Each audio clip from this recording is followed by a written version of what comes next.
Hi, everyone. Welcome. I'm Matt Eberhardt, the CEO of Query. Appreciate you joining us today. I'm joined by the great Kevin Haynes. Kevin, hi. How are you, Matt? Good to see you. I'm great. Great to see you as well. Thanks so much for joining us today. I can't wait for this conversation. So I've been excited about this one. We're going to do something a little bit different today, and we're going to talk about leadership. And leadership is an interesting topic, I think, because it can go in so many different directions. But what we want to dig into today is really more about how are the best cybersecurity leaders leading in 2024? What's working, what's not working, maybe some things to avoid and really kind of go deep in that conversation. And we posted about this over the last couple of weeks. So we've been able to bring in some questions and feedback from the community, which is really exciting. And so, to get started, I know Kevin and I have known each other for a long time. You've got just a great, tremendous history, more than 20 years leading across technology and cybersecurity companies. And I don't know about you, but I kind of will have a mental model of someone. And whenever I think about Kevin Haynes, I'm like, oh, great leader. Like, I think that's one of the things that you're really known for. And I, know you well enough to know that that's because you put a lot of effort into it and you've tried a lot of things over the years. And so I'd love to know, just to start, like, how are you starting to think about leadership maybe differently in 2024, just given the environment and all the things that are happening? Yeah. Well, thanks for that. That's high praise. Anybody who sort of cares about this, to get that praise, it's tremendous. And I want to first just, as we start this, I think it'd be fair to say it represents our thoughts because I know you well enough. I think both of us would say we're a work in progress related to leadership. Like For it, sure. we're never done, and so we're always working on things. We're and working to improve as well, right? So I would say we're in pursuit of excellence and leadership with this audience. And then secondly, you and I have had great mentors, great bosses, great coaches. And a lot of what we learn, it comes from there. And so give full credit to all those that have helped us in the past. And, in this topic of leadership is huge. It's probably the most important thing that's out there. And, I think a lot of this comes down to things that people might already know and probably have already heard. And so I don't know, there's going to be huge revelations here, but I do know that, just being thoughtful about this and intentional about this, my hope is that even if it's not a new concept, we can sort of give somebody a reminder about something or sort of, an inspiration about something. Yeah. So, to answer your question, look, I mean, somebody actually posted back on the one of the social posts that Corey put out about this webinar, and I'll just start there. I think to sum it up, it was a great response. But I think in summary, it was basically, great leaders now are doing what they've always done, right? It's just fitting it around the current context. Yeah. And I think that's largely true. So then the question then is, okay, what is great leadership, right? And then what is today's context, right? And I think about that context in terms of, well, there's a lot going on. And, so maybe we'll start there. And I'd love to hear you sort of add on to this too, like from what you're seeing, and you guys are, so deep in this. But yeah, I see things like it looks like there's consolidation going into the cybersecurity industry. It seems to be going pretty well now. I think a lot of people have been thinking about that this was going to happen for some period of time. It seems to be sort of picking up steam. So I think a lot of operators are looking at this and saying, hey, well, here's these tools I have. If I'm going to bring something else in, I want to replace two things, right? For every one thing I bring in. Right? Yeah. So that's going on in the backdrop. There's the whole thing around sort of generative AI and all the things that's sort of, creating now and into the future, that we have to all think about as security leaders, security operators, what that is going to generate in terms of problems and solutions for us, and drive those changes. There's also just sort of what's going on in the macro environment in terms of the economy. The last couple of years, it's kind of the first time that I've seen some of the sort of core security teams be impacted by some layoffs and things like that. That Right. typically wasn't happening before. So that Yeah. a little more of that right now. So, but at the same time, it's a little confusing because when you read some of the information out there, a lot of CISOs are still talking about growing their budgets. So what does that sort of all mean? What should leaders be thinking about? So I think that's sort of the backdrop. I mean, what would you add to that, Matt, in terms of what you're seeing? I know. I mean, I think you're right. I think one of the common threads that runs across all of that is it still seems like it's a bit of a time of uncertainty. And I've had some interesting conversations with people in the market recently, those that have maybe been impacted by a layoff or people that are looking around. And I think it's everybody's kind of questioning, like, what does security for me look like? Like, is Huh. security going to a big company? Well, we've seen a lot of layoffs happen at big Matt, do you companies. mean security like personal security? Yes, Yeah. exactly. Yeah. Like, Yeah. Okay. how do I, think about my career as I start to lay that out? So, yeah, no, I mean, I think you're right. There's a lot of things that are changing pretty rapidly for people out there, and we'll see what 2024 brings, but I think there's going to continue to be those trends you're talking about. Yeah. Well, it's, when there's uncertainty, it's pretty natural to think about, okay, what does this mean for me? And then for leaders, what does this mean for, my team and I, right? And how do I navigate this? And, leadership's a huge responsibility, and It really is. if you're into this, it's probably because you care about it, right? It's probably because you care about your team, care about and so much of it, especially technology companies, it's about the people and the team, right? Accomplishing that goal is how you do it, through the people. And so, leadership's hard, right? And as we said, we're still work in progress.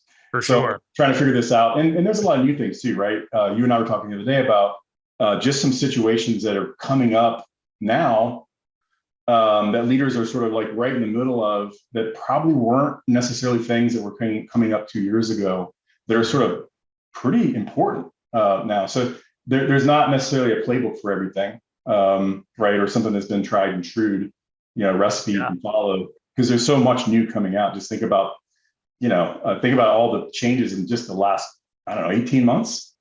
I totally. I'm curious. Like, I know you've had some really, I think, good experiences over the years around like hybrid environments and managing global teams. And, Yeah. I think now, like, almost arguably everyone is managing in a hybrid environment of some state or another. And I'm kind of curious, like, what leadership muscles are you kind of going back to, maybe from lessons you learned in those hybrid days, and how are you adapting them to your playbook now? Yeah, that's a great question. I think about these things and a lot. And my last company I took from sort of real sort of hardcore in the office sort of orientation to a full remote Yeah. orientation, and that took a lot of thought, and it took being really intentional because some of those things that you do, they're hard to reverse, right? Some of those decisions, right? Sure. So, I think the main thing is starting with what's important and why are you doing whatever it is that you're trying to do. And for me, it was thinking about, how do we want to work? And, I mean, we're working together so long, like for me, I'm frameworks and sort of operating systems. And when I say operating system, I mean sort of operating cadence, operating rhythm of an organization, and trying to establish that, and so that it starts doing the work for you, versus you having to kind of remember to do all those things all the time. Yeah. And so I thought about it from that perspective, which is, okay, this is sort of the operating rhythm, the operating cadence, the heartbeat of the company that I want. Now, how does sort of this decision around, where and how we show up sort of fit into all that? Right. And then it sort of became a little more clear for me. So, it wasn't so much that, I mean, I totally get it. So if you're sitting there and you have office space, I've been there. Yeah, it's painful. Exactly. It's painful, really painful to see that sort of sit empty. And there's a huge like feeling like I need to get people in there. Like, Yeah. it's like, why are we doing this? When And you so, touch on something there yeah, that I'd love to explore a little go bit, for it. that's like I know you've seen this, we've talked about this, I've experienced it, but like as a leader, back in the days when, like, imagine I can think of myself, I'm like, something stressful is happening, and like there's a comfort to being able to like walk around the office and like see people, and like they're in there, they're working on hard problems, and then we're in this remote hybrid world. It can be like, I haven't seen this person or that person today. Like, well, are they really hard at work at this problem? And, maybe the answer is to force people into an office. But, I think it goes back to like managing stress and like how we engage our teams. And what do you think about all of Well, that? there's clearly like a little bit of a warm fuzzy blanket sort of feel when you can Right. just sort of like everybody's kind of there and you can just walk out and field of energy, like visibly feel it. And here's what I'd say. I think about this in terms of, remember the old thing, management by walking around? Like Yes, we're all taught as leaders, like get out of your office and walk around and talk to everybody and see that's right. everybody, bump into people and, have some spontaneity in those conversations. And that's great. It's true. Um, I think we're all a little bit in search of that in this sort of new format, right? Because you have to be super intentional to make that sort of spontaneity happen. If you Yeah. just, you're not going to bump into anybody on Zoom accidentally, right? And so I think I kind of go take that back to, and I did, which is, all right, well, if that's important, how do I make that part of the operating system, right? How do I make that, sort of that management by walking around, whatever the proxy is for that, right? Yeah. Yeah. Um, and just know that, when you go into this sort of, if you're going to be more remote or all remote, you have to be more intentional about those things. And the reality is, Matt, I think you always had to be intentional about it anyway, even if you were in an office, right? Because Yep. you had to have the intentionality to say, okay, I'm going to actually make this part of my practice of, Right. Right. get bump, Yeah. it's easy to just sit there and be behind your screen. So it's not, we figured out how to do it there. I think we can figure out how to do it here, right? As well, but it does take being intentional, and you can't just leave things to chance. Yeah, I think so. One of the things that I know I try to do is like with queries fully hybrid, like we're all over the country and the world, and when there can often be someone that maybe I haven't spoken to in a couple of days, and I have a specific question for them, and so like tools like Slack and Teams are great for collaboration, but they can kind of almost lead it to be like a little impersonal, like you just start firing away, right? And so Yeah, I found, I think one of the most powerful questions you can ask somebody is, how are you? And it's yeah, like, just like, hey, how are you? And then stop. yeah. You That's you true. know, you learn a lot. Yeah, I mean, it's those things, just being intentional about such a simple question, right? And yeah, I think putting this all into a framework of, okay, what am I spending my time doing? If I'm a leader, right? I can choose this, right? I choose a lot of it, not everything, but I can choose a lot of it Yeah. in terms of where I focus, where I put my time, and making those things just part of a routine for you. I call it an operating rhythm or operating system, but building some of that in so that you can be a little more reliable and predictable about it. The spontaneity is good. You can insert that too, Mhm. but having something that's sort of being a little reliable and predictable about human engagement, I think is really important. Yeah, And, I agree. One of the questions that we had is, are there any technologies that really help drive that? Whether it's just talking to people, collaborating with people. Anything come to mind for you that's worked particularly well? I mean, you mentioned sort of Skype or Slack, sorry, Slack. Yep. um, and I wish there was, there are tools, but there's nothing sort of that. I think it's the tools that we do here, but it's also that operating rhythm that I'm talking Yeah. about, Yeah. because you can become over reliant on tools. I think you need to be really conscious about. Well, let me ask you a question. You mentioned at Query, you guys are all remote, all over, spread everywhere. Um, do you ever get together face to face? And if so, is that important? Yeah, we do. So we prioritize getting the entire company together at least once a year, and we really to do a couple of things. And it's a lot of times I hear companies talk about getting together to like work on this strategy or work on the things for the coming year. We actually try to do that work ahead of time. And so when we get together, it's really very, I love your word, intentional. It's really very intentional about getting to know each other, solving harder problems, working on the things that we need to work on, and just like kind of deepening those relationships. And we try to make sure we do a lot of fun things as well. Like the last time we got together was in New Orleans. We all ate way too much, gained lots of weight, probably, walked around Yeah. the city a ton. But I think being very intentional about what you're trying to accomplish in those. Another thing that we've been doing is working together in like smaller groups. So whether it's like an R&D team that's working on a particularly hard problem, getting together and working in a shared office or spending time together, or the executive team, go to market team. But one of the things I have found that I enjoy about those sessions is, of course, you get together and you collaborate around whatever the big goal was. But I like just like sitting in a shared space and working together. Like the conversations that happen, the things that you learn, like that time is magical to me. And that's one of the things I miss the most about working face to face. And, I think technology can help, but I've, honestly not found any technology that's just like anywhere near that face Yeah. to face time. Now, let me ask you one follow-on question on Mhm. that. That was great. And I 100% agree with what you just said.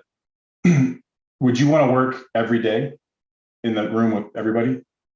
I I wouldn't. No, I don't think I would want. And it's funny because I think about like my first corporate job, I had like a stand-up kind of desk thing. This was like in 2000 in this like bullpen area, and I couldn't get anything done because I Yeah, could hear everybody else. yeah, And yeah. so, yeah, it's a That's great a good question. point. Like just being intentional, and as you think about these things, and you don't have to be the CEO of a company. You can be a leader. We welcome leaders and want leaders at all levels, right? So That's right. you can probably, hopefully, do some of this yourself and think about, okay, how do I want to run my team? What's important to me? What's important to the team? Where do we sort of have centers of agreement?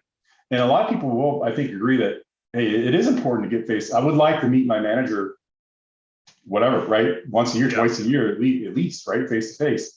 A lot of people can agree on some basic tenets like that. Or like, Yeah. hey, look, some people, they do want to be in office every day. They sort of need that. And so having those conversations, really having them, and then trying to set up the operating system to take care of those things, right? So that you don't have to, so you can be, again, intentional about it. Yeah. And one other thing I'd say, which is you sort of brought it up into how when it came up as to what you guys do yearly, right? To me, that sort of sounded like a little bit of a cadence, right? Mhm. The other things Absolutely. you're doing, right? So work that into your cadence. And in those events, you mentioned the dinner, like the dinners, all the things, the fun things. That's super important to get, to really build camaraderie. Mhm. And I put this in a LinkedIn post the other day.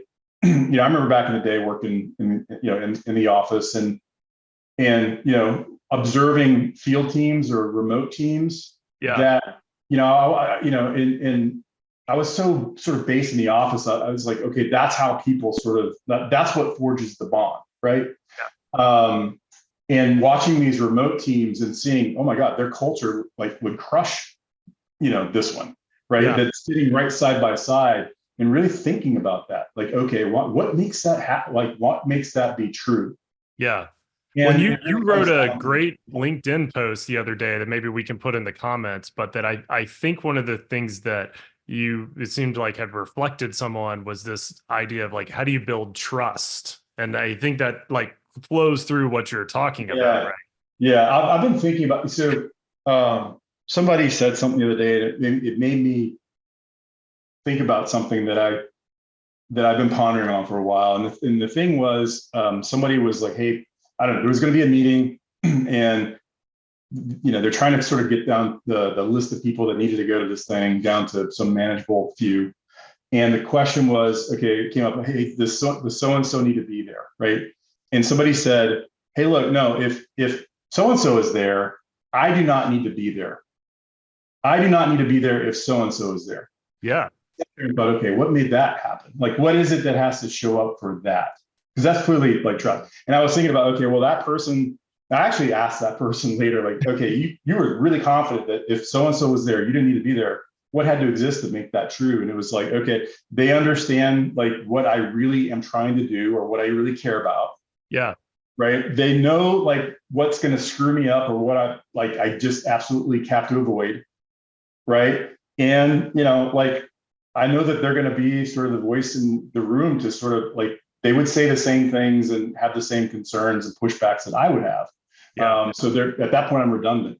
And so like, I would say that's like a very, like your thing about like the simplicity of the question. Yeah. That's a pretty simplistic way to think about how can you generate that amongst your team and with your team. Right.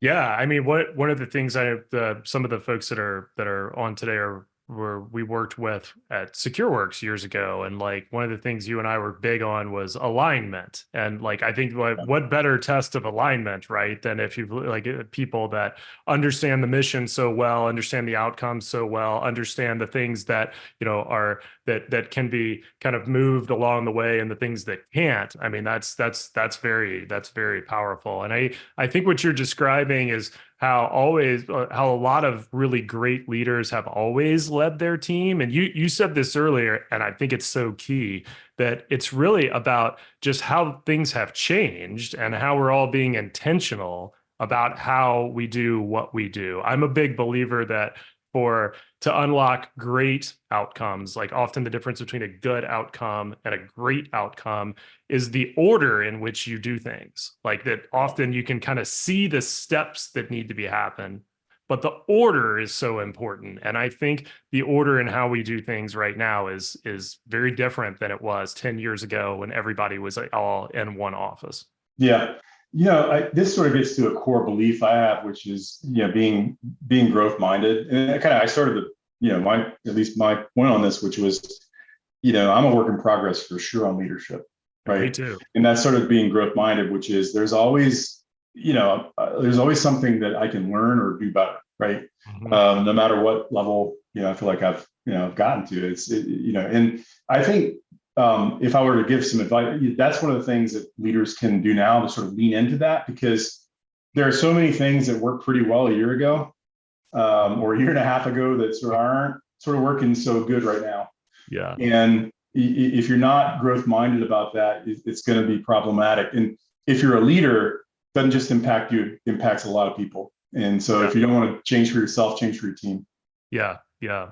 You in the blog post or the LinkedIn post that you mentioned, you took me back. It was a good memory. You mentioned Alan Mulally and that post, and I remember in the very beginning of my part of the SecureWorks journey inside of Dell, Alan came and spoke to us, and I imagine you were probably in the audience. It was before I knew you, but I still remember that. And I still remember thinking that like the things that he said were some of the most passionate and like impactful tidbits of business advice. What have you carried with you from that?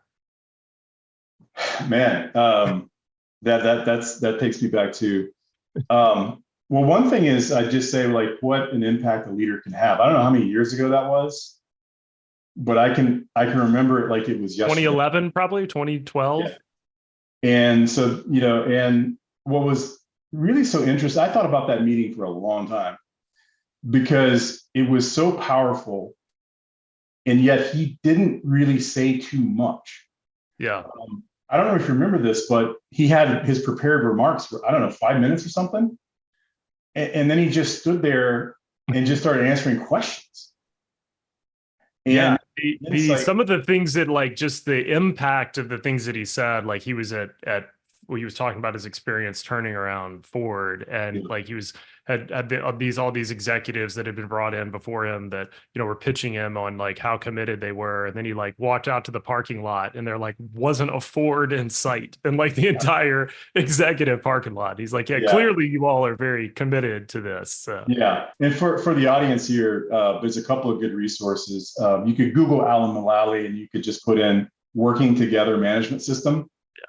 Like if you don't have a management system, or if you're wanting to sort of up your game, I'd highly recommend looking at that one. And he's, it's not like a follow the recipe kind of thing, but Right. there's a lot of really great tenets about it. And then the second thing is there's a great book called American Icon, which is a really easy, good read that has a lot of good lessons in there. But yeah, one of the things that stood out for me is about Alan is, his management system and sort of, it's the inclusiveness of it. Mhm. And, I know sometimes it's like, man, damn it, like, couldn't we just like get a few people and just go do this, And Right. sometimes that's maybe you have to do that, but Yeah. oftentimes that's not the shortcut that you think it is. Yeah. And so like so much of what Alan talks about is how do you get, people on the mission with you. And back to this whole thing, like whether you're Zoom or remote or in the office, or, I think just the intentionality. And again, I'm a framework operating system sort of person. So I tend to think about like, all right, there's probably three things I need to be doing. One, as a leader, there's leading, right, the company or the team or my group, and that's like, okay, hey, where are we going, right? What's our vision, and what are the values that are going to guide us to that, and what are what do we have to get done in the next 2 or 3 years to kind of get there, right? And that's sort of the leadership part of it. And so I want to make sure I'm doing that. And it's amazing how you sometimes forget like that, like I personally have forgotten that. Like I need to do more of that, right? Because it feels repetitive Yeah. a lot of times, but in many cases, when it feels repetitive, you should keep repeating, do it more. And then there's a second part, which is management, which is a lot of what we talk about when we say leadership. And that's really where it's like, okay, we know where we're going.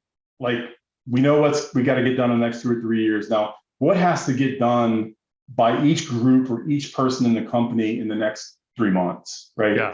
To make sure we're moving on that. That's sort of the management and the accountability and all the things that you do there. And how much of my time am I spending that, and how am I putting that into my operating system? And then there's a coaching part.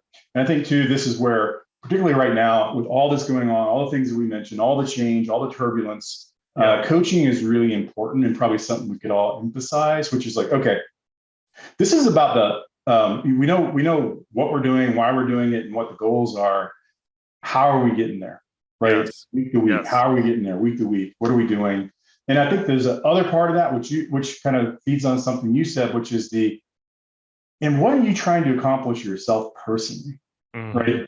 And what's important to you, and what do you care about, and what do you worry about? And if you can put all those together in this, soup Yes. of like what the company's trying to do, the goals, what's important to you, and what you care about, then it can be very powerful.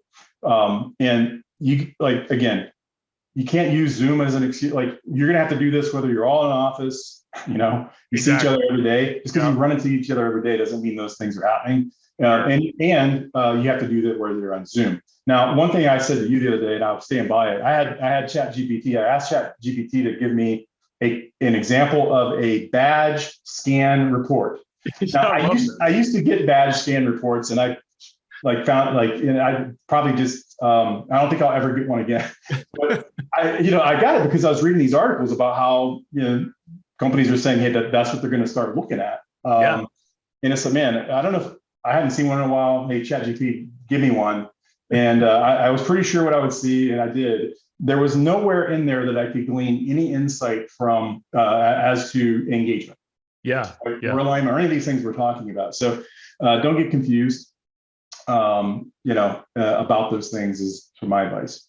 Yeah. I heard somebody calling it the coffee badging, where I guess you I badge did in, see you that. make yourself a coffee and you leave, apparently. Yeah, it's sad it's come to that. It is sad. It is sad. I'm down with the coffee part, but the Right. sort of the doing it for that reason is not so great. So when you were talking about the soup that becomes building and managing a company, I think you had some really great tips in there. And one of your superpowers has always been asking questions. And I've come to you before, like, I just knowing that like you would give me the answer. Like, Kevin, I've got this problem and I'm going to lay it out and you're going to give me the answer. And you have this way of asking questions to where it's like the answer becomes obvious in my mind. And I'm curious. I think it's I'm sure it's a skill that you've worked to hone. I think you're just probably very good at it. But any tips that you can give? Because there's some real power in that approach of asking questions and helping someone come to the answer. And it's something that, I've tried to mimic and learn from you over the years. And I've found that when I do it well, which isn't always, I'm a work in progress too, but when I do it well, it really does work well. Yeah. Well, thank you for that. Yeah, it is. The first thing I would say is it is a skill that you can learn, and just like a muscle, you got to build it, and it's not easy. It takes some time. What I would encourage people to just start. And if you feel like sort of jumping in with the answer, maybe just pull back just a little bit and ask some questions. I think another thing that helps is to be really curious, right? Again, growth minded. Yeah. I may know an answer, but it may not be the answer, right? So like, be more passionate about getting to the best answer you can, and who has the answer to start with, right? That's sort of my passion, is like getting to the best. And I see myself in that as maybe I can be a conversation starter. Maybe I do have the best answer, but chances are I don't, especially if I hire great people.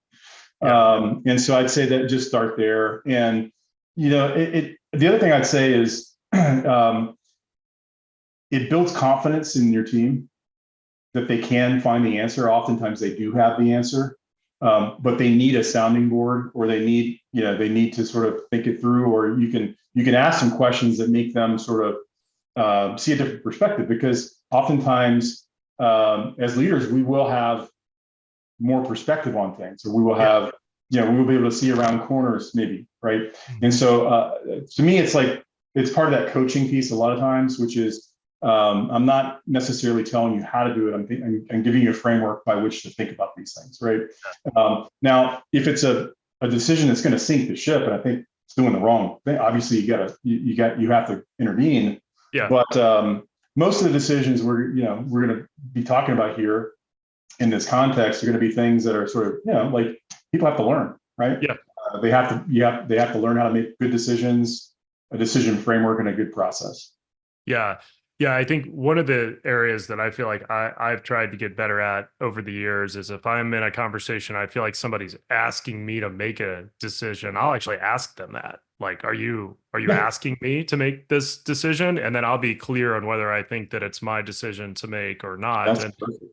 one of the things that I learned from you, which I think is true, I know I proved it out with you, but is as leaders, and so not as being a CEO, but like, let's say you find yourself a leader in an organization, like, you probably don't really know your level of authority until you've exceeded it. Yeah. Right. Yeah. It's like, and so I think being thoughtful and purposeful about what you're doing, but also, being in, and even asking, like, hey, is this my decision to make? Like, if you're worried about that. But I've seen, as I've worked with folks over the years, I've seen sometimes it can create a lot of stress in a leader if they're like, I'm not really even sure if I'm empowered to make this decision. I think leading from the front and just taking that empowered approach, and then, as having a good enough relationship and trust with your leader to be able to ask. Yeah. Yeah. One of the things, I think is sort of a pursuit of leadership, you're always working in this area of management. How do I be better at that management piece, which is oftentimes where it's the goals, the performance against those goals. Right. And oftentimes those goals are, can be muddy with regards to, most teams can't do something by themselves. Right. It relies on upstream and downstream, team colleagues and goals to be met, to share goals. And so we're always trying to work on clarity. Yeah. Right. But there are going to be times, and there are going to be things that are not as clear. Right. Yeah. So having that relationship and encouraging that with your team, it's like, hey, if you're ever unclear about anything, like, about this, like, let's have that conversation so we can get clarity. That's super important. That's something that I've learned. Could have done it better many times. But it's really, really key. And especially, I think now, like, when we're in this hybrid sort of situation, how that sort of transpires over, whatever medium you're using, being as clear, like probably putting more emphasis on that now, more so than ever, is a really will return, have good Yeah. returns for you. I think so too. And I don't know if I've shared this with you before. I'm curious if you've seen this, but I found that I'm really starting to favor a very simplified approach to like OKRs, right? And whatever however you're going to set goals and measure goals. And as a leadership team at Query, we really look at it from kind of two lenses, I think. First is like, did we achieve the result that we wanted to? But even if we did or we didn't, what do we think about the activities that got us there? Like, do we really think we did the right activities? Because I think just, the results only tell you part of it, right? And it's like, Yeah. did we get there because the activities were the right ones, or did we get lucky, or did we not get there, but maybe the activities were right, but there was some other force that we need to consider? But how do you think about that? Yeah, this whole, like, we should probably do a whole The thing on whole this. episode, right? Yeah, and when you kind of get into the whole thing around, all right, we've got some strategic objectives, sort of a 3 year view of what we're doing. Yeah. Now we're going to break that down into sort of goals for the team, the quarterly base, and how we're going to do OKRs. There's a lot of learning in there, and it also, depending on what groups you're kind of working with, engineering groups versus sales groups versus product groups, all that sort of comes into play, into how these work. Yeah. And you're in a zone, like, no matter what you think, I mean, you're in a zone where it's going to be cross-functional, Yeah. right? And so, yeah, I think being as simple as possible. One of the things I learned is I'm an operator sort of by heart, and so I like to have a lot of goals. Yeah.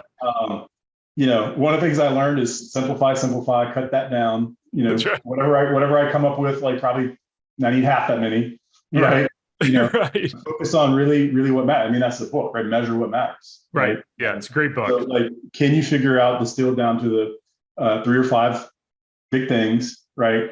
And one of the things I learned, Matt, that if I ever, if I had a chance to do it all over again, with OKRs and all these things, one of the things I would probably lean on a little more is just really enforcing and training the difference between a commitment, like what is a committed OKR versus what is a sort of stretch OKR. Yeah. And some of the tools and the books and things like that don't necessarily make that as clear, right? Yeah. And so I think as a leader, you got to be super clear about what is something that has to happen as a commit versus what is something that's really trying to stretch the organization to achieve something that maybe they don't even believe is possible.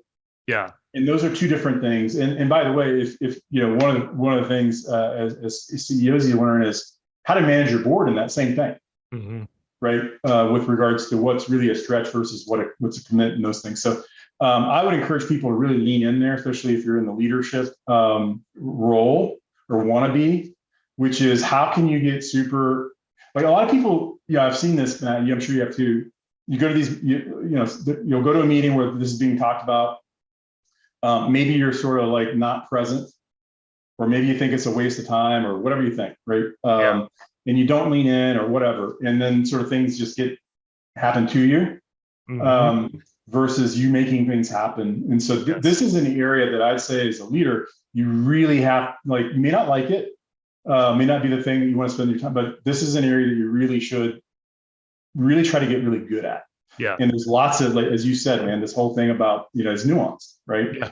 Super And, nuanced. okay, yeah, we hit the goal, but, like, the things that we actually tried weren't the Yeah. things that actually propelled us to the goal of something else. So, like, that's great. What are the learnings out of that, and how do we sort of adjust for how we Yeah. want to think about this going forward? So I love man, the committed and the stretch goals piece, and in the vein of always getting better. Like, we've actually iterated on our OKRs at Query along those lines. Jeremy Fisher, our CTO, brought that to the table a couple of quarters ago. That's like, hey, like, what's really the baseline and what's really the stretch goal. And I found that has been a very positive change, because we can kind of see, and it's like, sometimes we'll hit the bottom baseline commit, early in a quarter or in a period. It's like, well, no, we've still, we know we want to get to this stretch goal, but then Yeah, it also helps people kind of understand and prioritize because it's a game of priority, right? it you've got is. to do the right thing at the right time. And that's that like OKRs have great intentions, but I think this one of the traits that I've found that a lot of great high performance teams share is the ability to action learnings very quickly. And so, you've got to almost be able to kind of update those OKRs and those things. So Yeah, especially now. fast. I mean, with the rate of change, and if you're in the cyber leader world, like Absolutely. how much time do you really have to sort of change the things that you're doing, and what all is changing around you, and how fast is that going? Like Yes. your iteration, your learning, learn, act, sort of, adjust, sort of cycles have to be super fast. Yes, that's right. That's right. So last question before we kind of wrap up. You I know think about things and put a lot of intentionality behind it. Any time hacking tips that you would share with the audience? Like, are there any things that you have found that help you be more purposeful or ultimately use your time better? Yeah, that's another sort of deep deep thing. I think one is properly delegate, and ask yourself, are you truly delegating, to your team? It may seem like putting a burden on them, but in the reality is they probably want more responsibility, and so really delegating fully, having good accountability practices, so it's not just fire and forget, but Yeah, for sure. good delegation. Another one is just having a frame. Like I said, I this is sort of how I do it, and it's by having an operating system that's reliable and predictable. So I know what's going to happen once a week. I know what's going to happen once a month. I know what's going to happen once a quarter. I know what's going to happen twice a year. I know what's going to happen yearly. And these things are planned out way ahead of time. Everybody else can anticipate them. And so I'm not chasing these things to happen. They're coming to me because I Yes. planned it, and it's in an operating system that I know how to, yeah, and everybody can sort of rely on that. So, communicate is the other one I'd say. So communication, whether you're leading, managing, or coaching, there's one thing that's going to show up on all those really big, which is the clarity of communication. So if you can spend maybe a little more time communicating something up front, that's probably going to pay dividends, even though it may feel a little slower in the beginning. It's probably going to pay dividends down, later, because you won't have to sort of go back to it as often, or maybe because it's off track as much. Yeah. Oh, that's awesome. That's awesome. Well, great. So my last question for you is, you've had the opportunity to work with some world-class leaders over the years. You've had the opportunity to work in a lot of different organizations that have just seen significant success, like really success that outpaced to the market that they were in. What's something that someone did for you or like helped you with, whether it was a boss or a mentor or a leader, that you think really changed the trajectory of your career in a positive way? There's a lot of examples, Matt. Um, so one was on a personal note, something that someone did for me. I was, trying to get my child into a particular school, and it was very competitive. And this person had sort of a way to help there, and went out of their way to go do something for me. And it's like, man, that had a huge impact on sort of how I thought about that person and the company, and how I wanted to sort of back them, and still do. Another one was just around, I'd say, having the courage to actually give me feedback very candidly and very often. Mhm. And this particular person, at the time I was, I was a little negative in some of the things I was saying in meetings. And this person came up to me afterwards, and they said, "Hey, look, you see this notepad right here?" I said, "Yeah." He said, "You see all these marks right here?" I said, "Yeah." He said, "I've written down every time you were negative in this meeting. And I'm going to go to all the meetings that we're in together. I'm going to keep this. And every time there's a mark, I'm going to take $1,000 or $5,000 off your bonus." And I was like, "He can't be serious." And he was very serious. And after Cool. every meeting that we had together, he would follow me to my desk, and he would say, "Hey, oh, okay," But more than that, he showed me how to reframe things. Like, okay, you can say what you were trying to say and get your point across in a positive way. Yeah. And so it was a boss that had the care enough to actually have a tough conversation with me that made me better. Yeah. Yeah. And that caring, right, and trust, I mean, that's so key, right? It's like if you really care about and trust someone, like you can actually stop and listen to that feedback, right? So, and Yeah, it sounded like that feedback got expensive in a hurry if you didn't they action would it. have if I didn't change. That's great. That's great. Well, this has been fantastic. I really appreciate you taking the time to share. I've learned so much from you over the years. Like, I think, being able to just being a constant learner and constantly seeing what's working, what's not working, being open to trying new things. I think that that's fantastic. So thank you very much. And we'll look forward to doing this with you again in the future. Sounds great, Matt. You guys have a good one. See ya. Yeah. Thanks, everybody.